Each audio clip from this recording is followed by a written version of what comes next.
coaches here. We're ready to go for questions. We'll start here in the front row. Hi, Coach. Amy Zimmer, WJCL ABC Savannah. What has impressed you the most about Elijah Griffin's growth now entering year 2? Oh, his work ethic. Elijah's such a great kid. I don't know that I've ever been on the practice field with a kid that smiles every day. You look at him and he just lights up and smiles. He's got a beautiful mom who's been a single parent raising him for a long time. And he's an incredibly intelligent kid, articulate kid, and we need him to be a playmaker for us this year. And it makes me proud to see his growth in terms of athlete. He was a physically gifted kid coming in. I mean, his numbers when he got here were like, okay, wait, he has the highest bench, highest strength, highest quickness of the room. But now he's learning how to actually use that. And we want to see a big jump in his play and his disruption inside. Back row and then pass it forward one. Hey, Kirby, Dean Legge from Dog Post. Your dad was your coach. I don't know if you've coached your children or not. Mike coaches Drew essentially every single day, Drew Bobo. What's that like watching that? Is it tougher for one than the other? Tougher? I don't know what you mean, tougher for one than the other. I mean, me or? No. Is it difficult? How tough is it do you think, Drew, for Mike to be essentially his coordinator, not his position coach, but, be there every single day on him and so forth as a father? Well, I can't speak to that because I haven't really done it, like you said. But I do think it's tougher on Drew than it is on Mike. Mike doesn't hold anything back. He coaches Drew just like one of the normal players, and it also gives him a front seat to his son's experience. And I think talking to other coaches who have done that before, it's a really cool experience, one that 99.9% of parents don't ever get to experience. And I'm not talking about Little League Baseball. I'm talking about at a high-level competitive environment, dog-eat-dog world. He's coaching his son, and he gets a front seat to that every day. And I think some of the things and experiences Mike has been through in terms of, being successful at Georgia, leaving, going to be a head coach himself, having some success, and then, getting let go, and he's gone from there to South Carolina to Auburn. He appreciates the fact that now he gets to coach his very own son and sit in a meeting room every day and go to work with his son. And, it's a unique relationship, but he does an incredible job navigating that. But Drew makes it easy because, if your son was a loafer or like didn't give great effort, it would be harder. But Drew is one of our most high-effort players. Every play we have, he's downfield blocking somebody. He's bringing other players with him. He raises the standard of work ethic, which is why he's here today. Fourth row in the end. Yeah, hey, Coach. Evan Kamiko, News 9, Oklahoma City. You guys added a piece to the defense in Gentry Williams. What have you seen that he's brought to Athens from Norman? Intelligence, well coached. When you take guys from a Brent Venable defense, you know what you're getting. You're getting a guy that understands leverages, coverages, a lot of similarities to us defensively, teaching-wise, and that's shown that he's played. He's got experience. He's got play experience, and that's what we were searching for is some guys that could be competitive, compete for starting jobs, come in and help us. And, God forbid, you never know what kind of injuries you have during the year. You got to have the ability to have 6 to 7 defensive backs who've got play experience, so he's got that. Second row, then pass it to your right. Hey, Kirby, Alex Miller with the Bryan College Station Eagle. You mentioned in the other room about staff retention. I'm just curious, when you've had openings, what's just kind of been your philosophy and approach to internal promotions and just how that's played out for you guys? Yeah, we haven't had many of those, so I haven't had to deal with that much because we haven't had a lot of guys leave or take other opportunities, which I'm very fortunate for. When we do, we like to have 2 or 3 veteran coaches on our staff that may not be quote-unquote the position coach. I'm fortunate now I've got about 3 or 4 guys. I've got a really good track record of hiring from within that pool. So if you come to our place and maybe you're getting paid by another school, you'll be within 1 year or 2 years of getting hired. I like for guys that know the standard, they know the hours, they know the demands of our program. So I'm not taking a risk on someone that might not like the environment. I've learned over the 11 years being a head coach, if they're within your doors and your walls and you can promote from within, you motivate others within those same walls that they can move up quickly. Second row on the aisle. Hey, Coach, AP Stedham of AP as we see it. Coach, what have you learned over the years of playing a team the second time within a season? It's you got to be careful not to overthink it, not to try to change everything you do. They're going to change some things. You're going to change some things. The games can play out differently. Where are they played? Are they neutral site? Are they, one team's home team or away? That in our league, nobody ever talks about it, but playing on the road in our league can completely change a game in terms of what you can do offensively, because it's the most raucous environments there are in the country are our conference games. And then, when you play them the next time, it could be in a different venue, neutral site, wherever. So I don't really overthink it in terms of that. I think you got to be careful about the psychology of your players. Maybe if you lose somebody out, that can become an issue. But that's not usually the case in our conference games. Third row, then pass it over your shoulder. Trevor Denton, Way 31. You did this a couple of years ago, but what's the specific challenge of facing Alabama and Auburn in back-to-back weeks this season? Well, it's a challenge in facing SEC teams back-to-back weeks. No offense.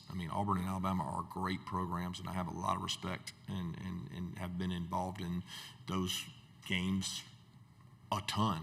Since I've been the Georgia coach, I bet you we played Alabama and Auburn over half the years by way of SEC championship. We played those two teams, but I don't put any more rigor on it than I do, going to Oklahoma and whoever else back to back. We got to play some really tough teams in our conference, so they fall the way they fall, and there are no cupcakes in our league. I talk all the time about the Mississippi State game we had last year, the rise of Vanderbilt and the program Clark Lee's done. There's just not going to be an opponent that you're relaxed to play. Back row on the right. Hey, Coach, Xavier McKnight with WWSB. The rivalry with you all in South Carolina has not commenced since 2023. Now, you all were victorious on that day the last time you played. You have them on the schedule this year. How does it feel to be able to bring back the rivalry this season? Yeah, I think it's great for a certain part of our state. We're one of the most unique states in the country in terms of our conference. I don't know that you could find another program that has I hope I'm saying this right, 5 states contiguous with ours. And when you look at 5 states that touch ours, that becomes a lot of rivalries. A couple states have multiple schools in it. It's, talking about Tennessee and Alabama.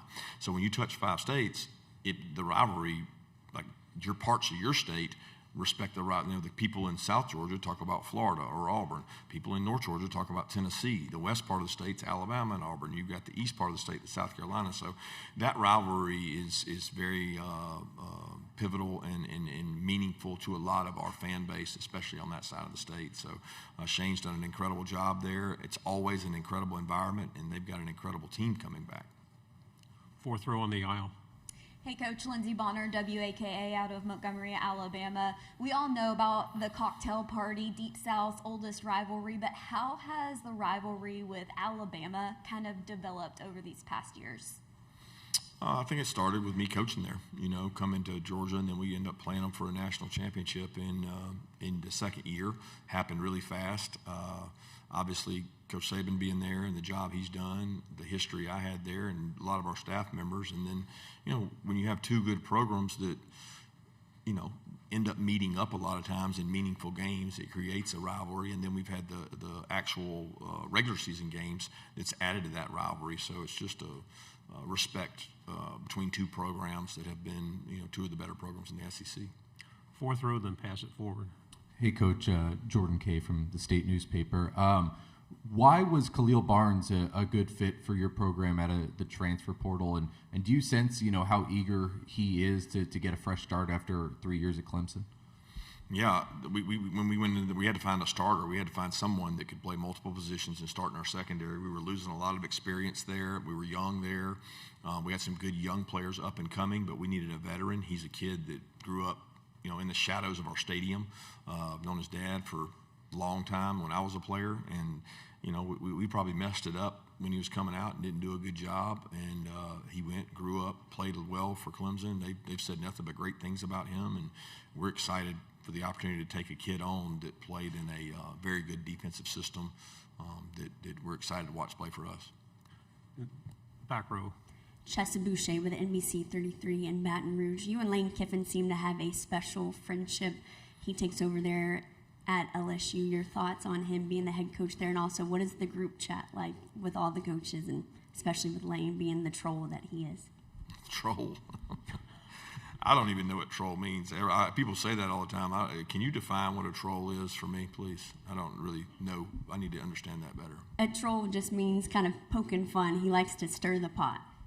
Yep, that's him. But he would say I look like a troll. So I wanted to make sure it wasn't defined by appearance, because certainly he is the Adonis of all college football coaches. But he is very bright. He does an incredible job of evolving with college football. He was really good at that with us at Alabama.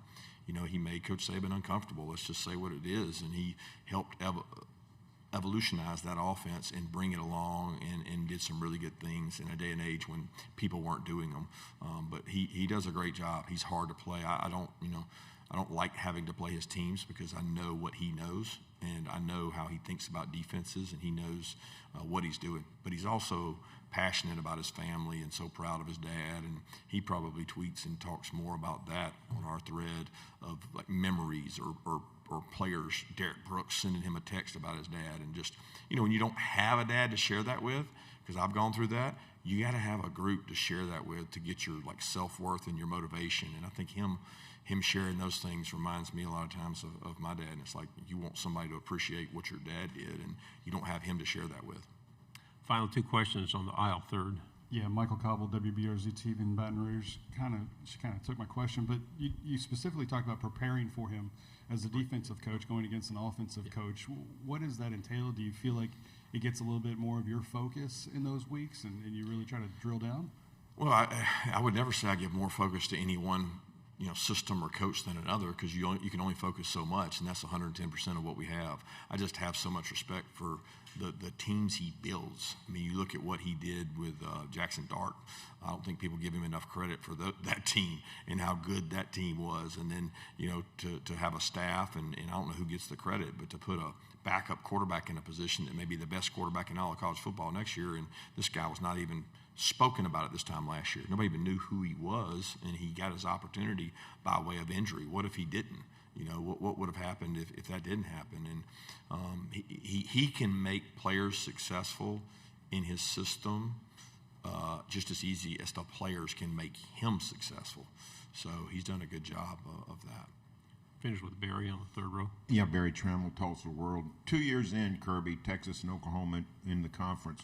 What have been the pros and the cons of the addition of those two schools to the SEC? Yeah, I can't think of any cons. I mean, you'd be telling me to say something negative about them being I might say travel. Like we knew that was inherent, that was going to come. And you look at our conference versus many others, and we're blessed to have the travel we have, right? Like going to Austin, I think at night, the year we went over there, it was like we got back at 3:30 a.m. or something. We played a night game on the road in a different time zone. That's tough, right? But outside of that, I don't know that there's cons. The pros are we're all over the state of Texas now and Oklahoma. The footprint of recruiting expanded. I think Greg would tell you that the media part was huge in terms of the coverage and having a better product to put out there. I mean, the number of games we now have on Saturdays when we line up and say, okay, you got this night slot, you got this midday slot, and now your 12 o'clock game is out-competing the other conference's best game week in and week out. We're putting a better product out there with our third and fourth game. So that's what it's created, this, like, hey, we're going to play the best teams every week, and there's going to be elite matchups for television to pick from. I don't know that we could do that without Oklahoma and Texas. Coach, thank you very much. Wish we had more time. Thank you.